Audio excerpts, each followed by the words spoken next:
I was really happy when I realized that Gianni will be joining us this year at QuakeCon. So, is this the first QuakeCon actually for you? This is my very first QuakeCon, yes. And And I'm hoping it's the first of many. I've heard about it for a while. I've wanted to come out for a really long time, and I just haven't been able to make it work until this year. yeah, And it's great. It's an awesome experience. So many folks who I enjoy working with and gaming with, and they're out here at this, and it's just always really nice doing this in-person stuff and getting to have I don't know, there's a really strong value with meeting fans and coworkers and whoever in person, and having to really internalize oh yeah, it's not just a name on a screen, it's a whole person that actually enjoys the thing that we do, and it really means a lot. I like doing conventions for that reason, and QuakeCon is that, but with the additional factor of being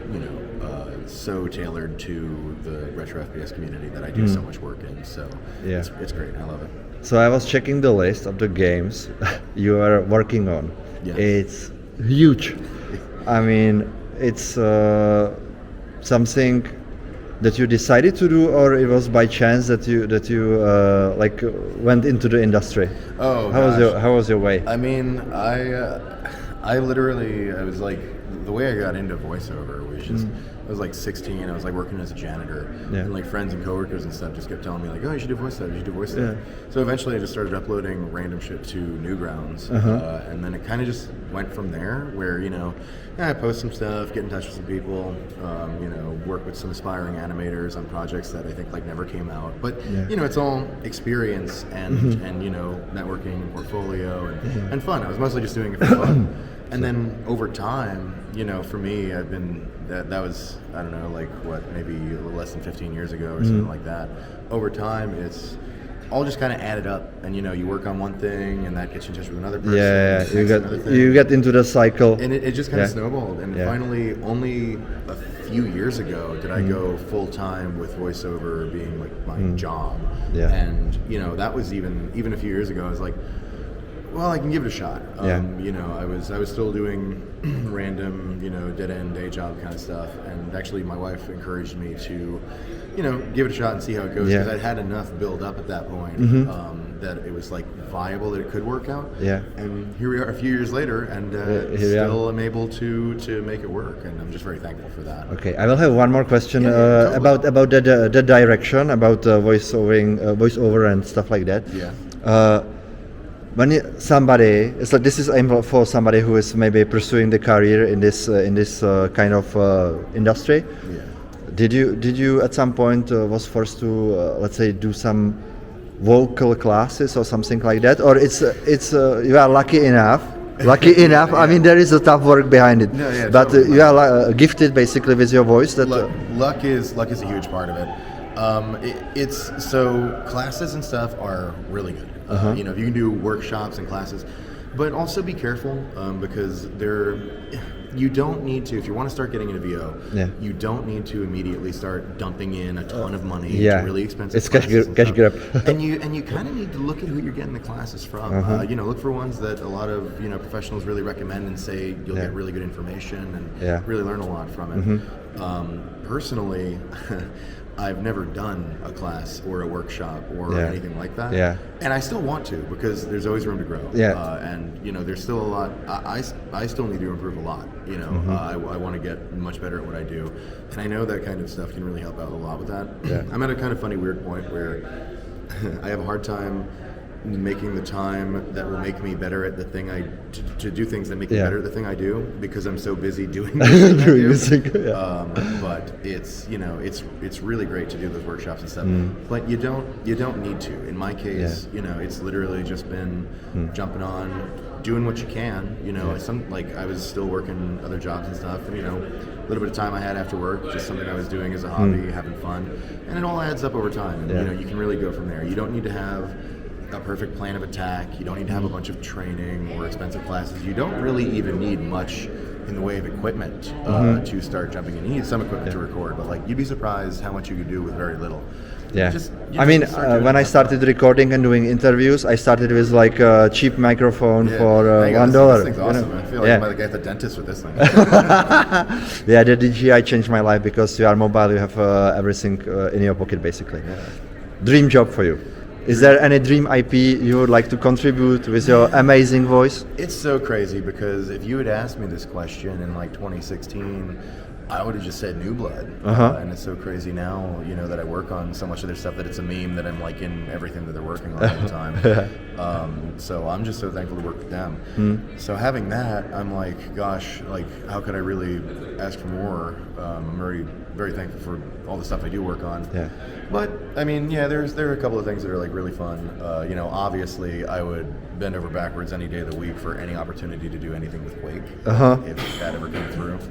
But you know, we'll see how time unfolds with that. And actually, I'm actually a big fan of Supergiant games as well.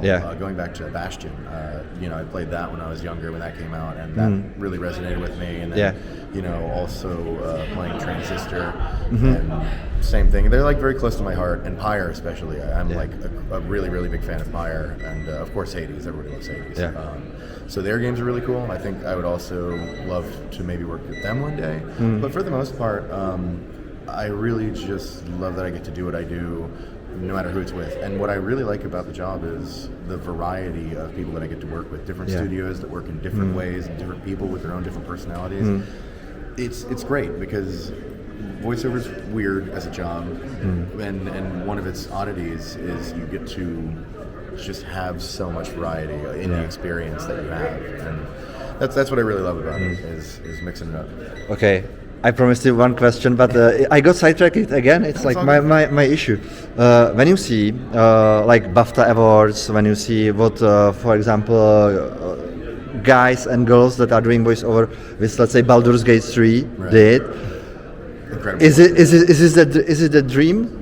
To what? To like work on like Baldur's Gate or? No, to be like.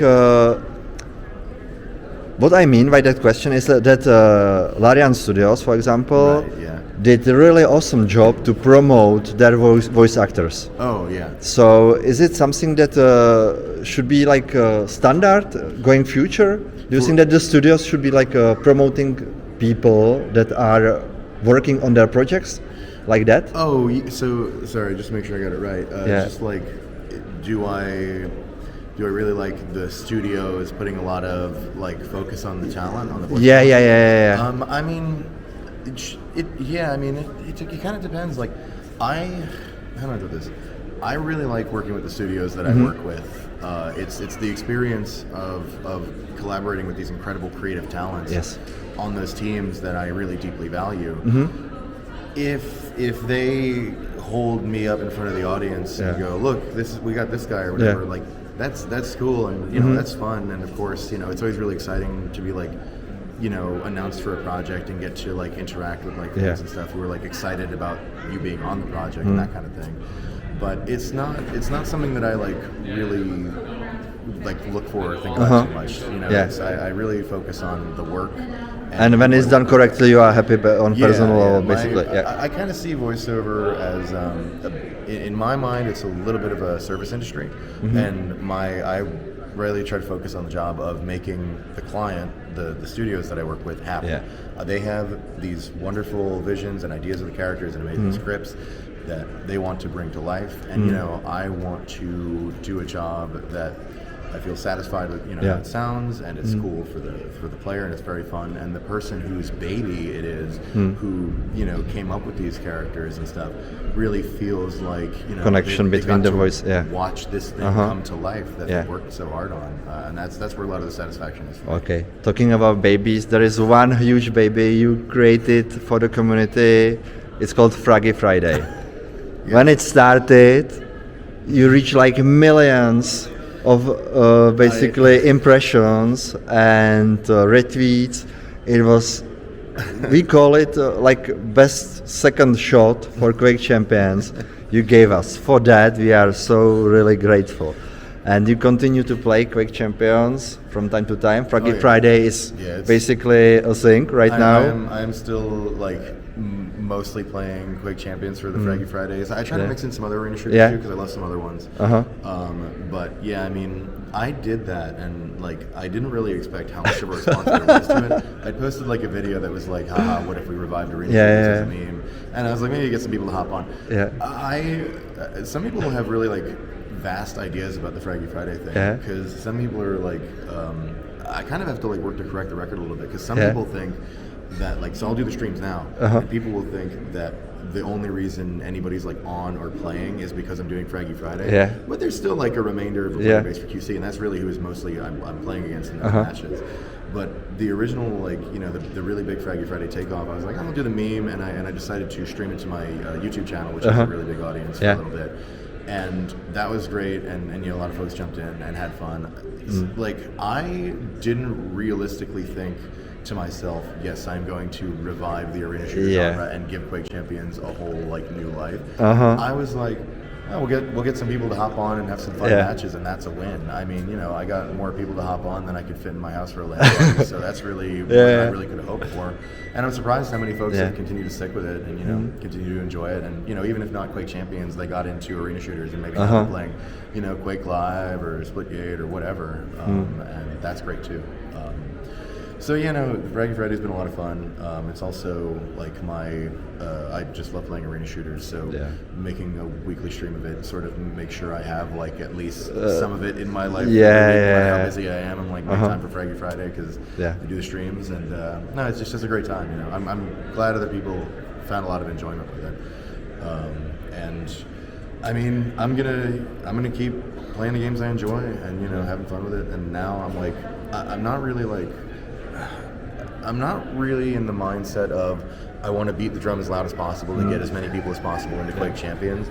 I'm more in the mindset of I'm gonna keep doing the thing I enjoy, and, you know, I'm doing this and I like this, and, you know, if you also want to do that and hop on and enjoy it too, then hey, awesome, I'm here and that's great. But I'm not like, you know, I understand it's for a lot of different reasons, not necessarily for everybody, and, you know, I totally get that, but I love it, so I'm gonna keep doing it. Okay, thank you very much, Gianni. It's a pleasure to see you in person. Thanks, yeah, absolutely. And thank you for this interview. Yes, Take care. Appreciate I wish you all the luck in the world with your next projects. And thanks for again the card deck. I think the stuff you're doing with the Quake Pub is like really fun. Thank you. And yeah, I'm glad I could catch you at QuakeCon. This is an amazing first QuakeCon. It's a great time. Great folks. Now we have to do it all again. Yeah. All right. Fuck it. Hi, thank you very much once more. Absolutely, man. Appreciate Amazing. it. Have a good one.